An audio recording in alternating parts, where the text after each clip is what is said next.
Assalomu alaykum hurmatli vatandoshlar va odatdagi yangiliklarimizni boshlaymiz.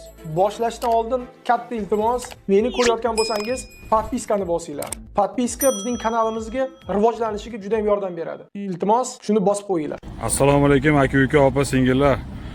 Xizmatingizga shunaqa mashinalarimiz bor. Kimdan kim Moskvadan Piterga, Piterdan Moskvaga borib keladigan bo'lsa, ekrandagi ishonchli nomerlarga telefon qiling. Taklif qilmoqda.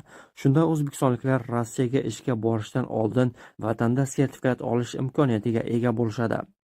Bu O'zbekiston Prezidentining ijtimoiy-siyosiy rivojlanish masalalari bo'yicha maslahatchisi o'rinbosari Rahim Hakimov tayyorlagan ma'ruzoda keltirilgan.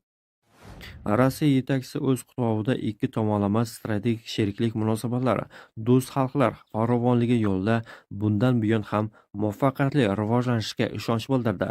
Tabriklanganlar orasida O'zbekistondan tashqari Ozarbayjon, Qozog'iston, Qirg'iziston, Tojikiston va Turkmaniston prezidentlari ham bor. Rossiya prezidenti ushbu nurafshon bayram munosabati bilan ushbu davlatlarning barcha fuqarolariga o'zining eng ezgu tilaklarini yetkazishini so'radi. Nijniy Novgorod viloyati Ichki ishlar vazirligi ma'lumotlariga ko'ra, tekshiruvlar 2026-yil 24-fevral 28-fevralgacha o'tkazildi.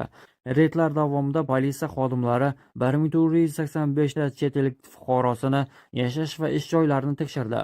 Natijada migratsiya qonunlarini buzgan 350 nafar shaxs aniqlandi va 599 nafar ma'muriy bayonnomalar tuzildi. Qoidabuzarliklarning aksariyati Rossiyaga kirish qoidalariga rioya qilmaslik, shuningdek chet el fuqarolarini noqonuniy ishga yollash bilan bog'liq. Bundan tashqari, tekshirilganlar orasida nazorat ostidagi shaxslar ro'yxatida bo'lgan 53 nafar shaxs ham kirish taqiqlangan, bitta chet el fuqarosi ham aniqlangan. Materiallarni ko'rib chiqish natijalariga ko'ra, sudlar chet el fuqarolarini Rossiyadan chiqarib yuborish to'g'risida 77 ta qaror qabul qildi. Ulardan 67 nafari majburiy deportatsiya qilinib, vaqtinchalik saqlash hibsxonalariga joylashtirildi.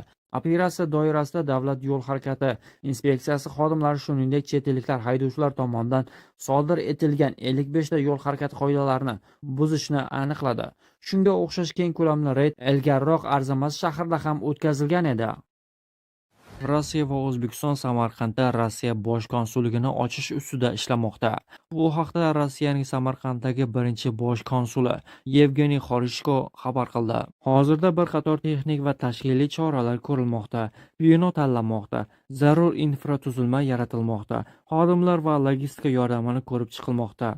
Bu qadamlarning barchasi Samarqandda bosh konsullikni iloji boricha tezroq, to'liq va samarali ishga tushirishga qaratilgan, dedi Xorishko. Uning so'zlariga ko'ra, bosh konsullik Rossiya